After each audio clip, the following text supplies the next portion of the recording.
What's happening? This is Daniel Osbie, and you are tuned in to Gospel on the One. Now, somebody might be saying, what is Gospel on the One? Well, if you remember some of those old school songs that we love so much, the P-Funk songs, the James Brown songs, and used to hear them always talk about, everything is on the one. Well, in this particular situation, we're talking about the one true God that deserves honor, majesty, power, and glory now and forevermore.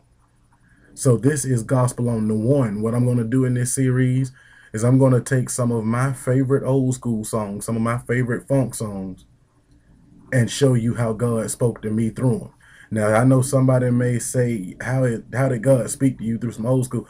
Well, what I'm learning is that God speak to you wherever you listening.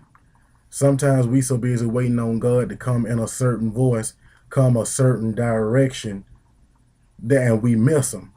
But if you really tuned into God, you can hear him speak in some of the most interesting of places.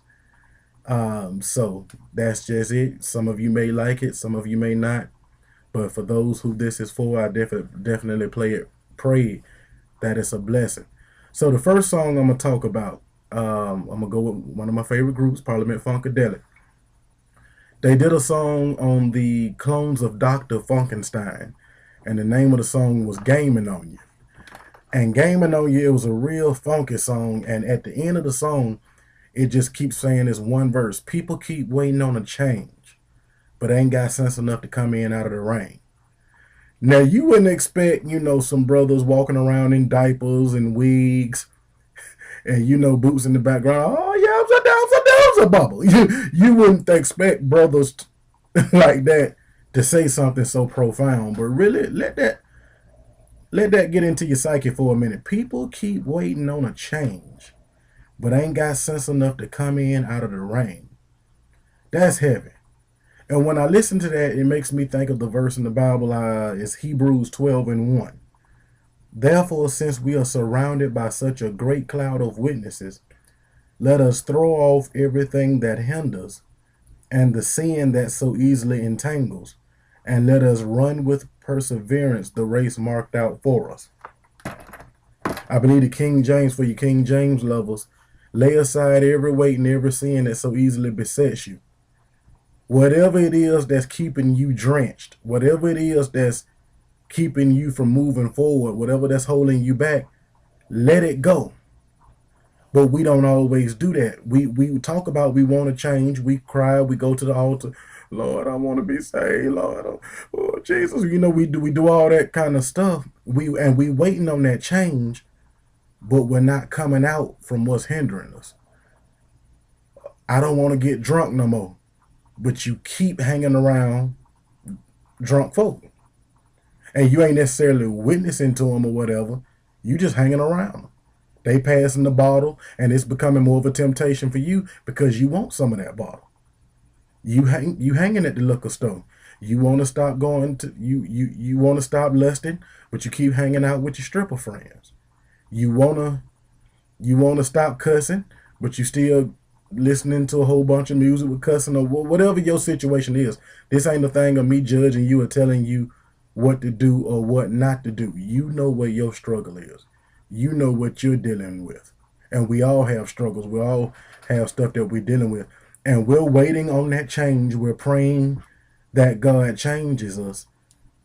But there are certain things that we have to do too. He's given us the power to come in from the rain. Again, when it says people keep waiting on a change, but ain't got sense enough to come in out of the rain, sometime the weather ain't going to change. The climate is not going to change. You have to just govern yourself accordingly. If it's raining outside, rather than just stand there and get soaking wet, come inside. That's why the Bible says, whosoever will, let him come, and I will no wise cast him out. Yes, and when you go out into the world, it is raining temptation of all sorts. But don't just stand there and wait on the change, but keep dealing with it, keep getting soaking wet in it. Come on in, let God protect you. Let him shield you. Let him be that hedge of protection around you. And whatever it is that's holding you back, leave it alone. Walk away from it. Is that always easy? No. I, I'm the first one to tell you it is not always easy to walk away from what entices you, from what's holding you back. But the Bible say resist the devil and he will flee. Sometimes you got to run from it. But whatever it is that's holding you back, again, don't just sit there and wait on a change, but don't have sense enough to come in out of the rain. Don't just stay in it when you can walk away from it. And whatever it is that's stopping you from moving forward, whatever it is that's holding you back, whatever it is that's stopping you, whatever it is that got a grip on it, come up out of it. Don't just sit there and wait on the change. Come out of the rain. And the name of that P-Funk song again is Gaming on You. And at the end it's just saying, and that's what Satan is doing. He gaming on you. When he want to keep you surrounded with all this stuff, he's gaming on you. But while you waiting on a change, come on in out of the rain. Come on in out of it. Lay aside every weight, every sin, everything that's holding you back, everything that's keeping you from moving forward. You have the power. He has given you the power to step out of it. So again, for all of you people who keep waiting on the change, but ain't got sense enough to come in out of the rain, God's standing right there with an umbrella, ready to walk you on in to where you don't have to keep getting soaked. God is a God of love. Jesus is the Prince of Peace, and the Holy Spirit is the keeper of my soul. So I wish you love, peace, and soul. God bless you.